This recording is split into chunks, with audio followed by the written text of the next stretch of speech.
Siku moja Mufti Menki alikuwa ametoa somo. Lile somo akawa amelitoa msikitini kama hivi, akawaambia watu, kwa nini mke wako anakupikia chakula usimsifie? Kwa nini usifurahie mpaka ukampongeza? Mpaka akasema, wangapi hapa wanapongeza wake zao? Sasa sijui ilikuwaje, kama alimgusa mmoja au vipi. Miaka mingapi umekaa na mke wako? Miaka kadhaa. Umewahi kupongeza chakula chake? Bwana sikumbuki lini bwana.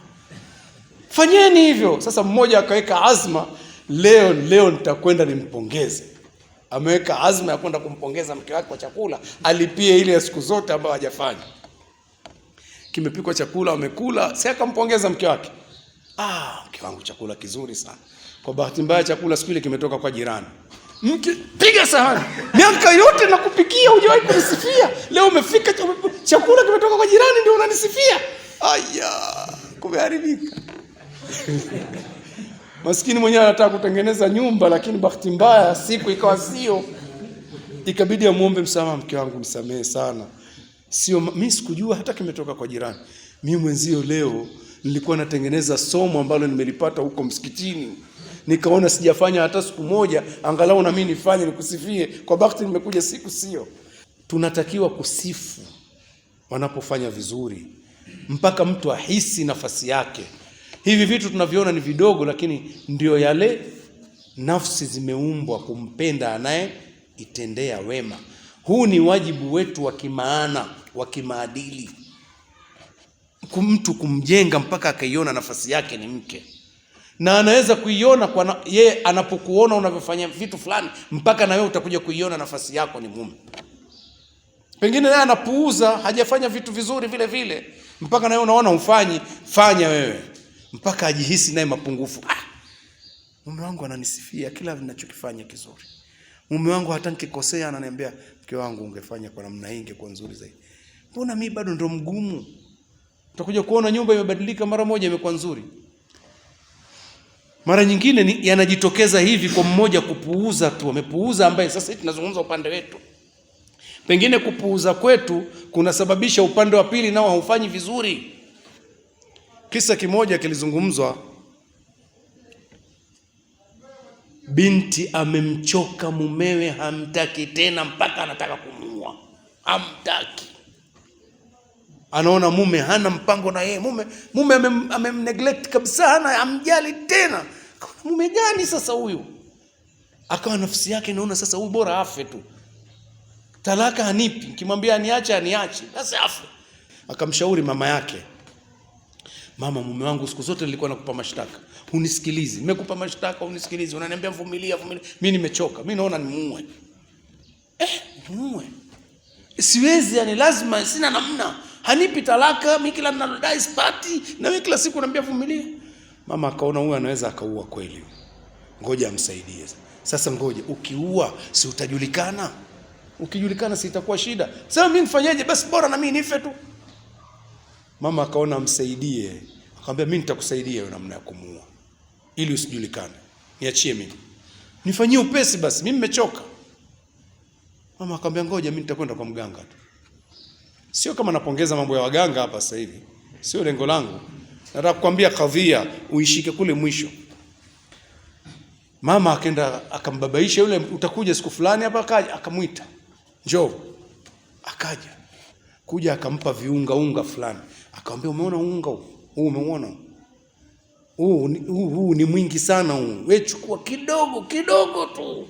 Mtilie kwenye chakula ambacho una uhakika atakula, hata akila tonge moja.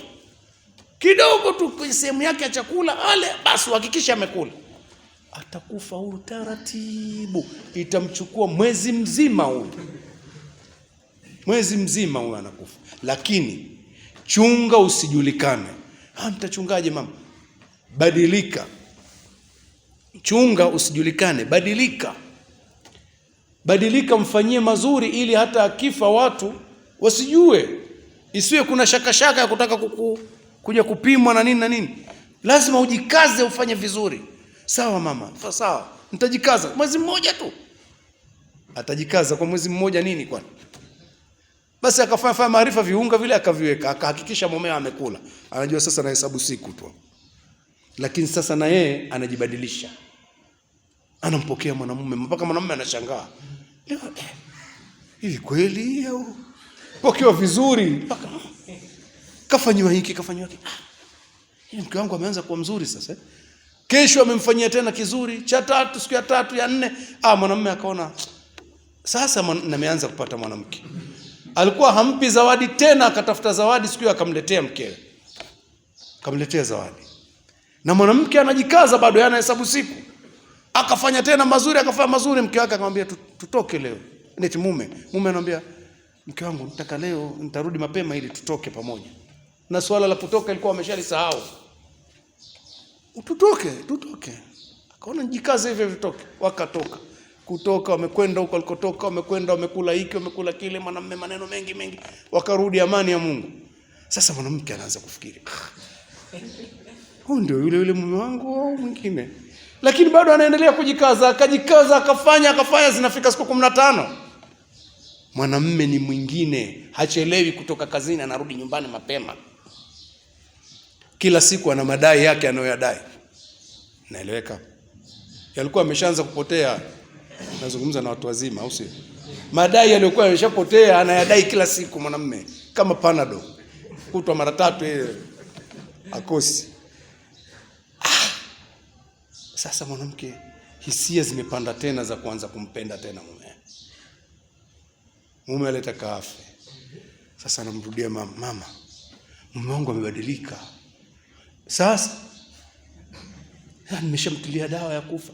Subiri afe tu. Sasa tena niondokee usinishirikishe. Mimi mwenyewe nafanya toba kwa Mungu, hicho nilichofanya. Toka.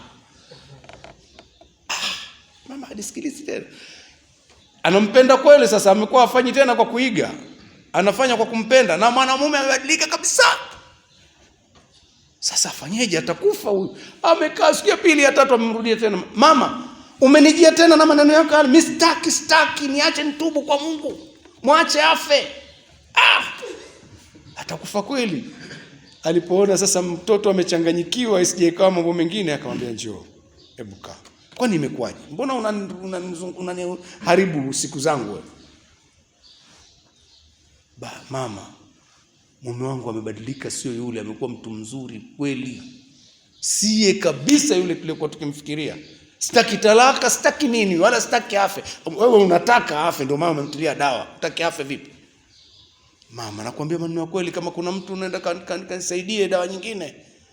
Nataka dawa nyingine asife. Puuzi kweli. Ana akili hata kidogo. Mama anampa uwazi, anamwambia, mwanangu, mume wako alikuwa mzuri tangu zamani. Ni wewe ulikuwa umeipoteza nafasi yako. Wewe ulikuwa umebadilika, umekuwa sio mzuri, humjali.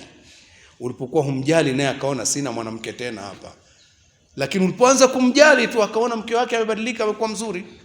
Ndio maana unamuona naye amekuwa mzuri. Shika nafasi yako, hakuna dawa ya sumu wala nini pale. Hafi. Mamangu anakupenda sana. Ni ujinga tu.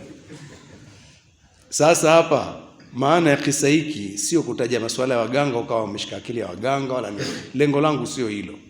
Lengo langu utu uzima ni dawa. Sawa? Na mimi mtu mzima sio mtu mzima. Na nyinyi vijana sio vijana. Shikeni hayo. Utu uzima ni dawa. Yule mama mtu mzima yule alikuwa na akili, akajua hapa liko tatizo. Sasa na majumbani mwetu huku yako matatizo mengine ni madogo lakini tu kujisahau mtu kuacha wajibu wake.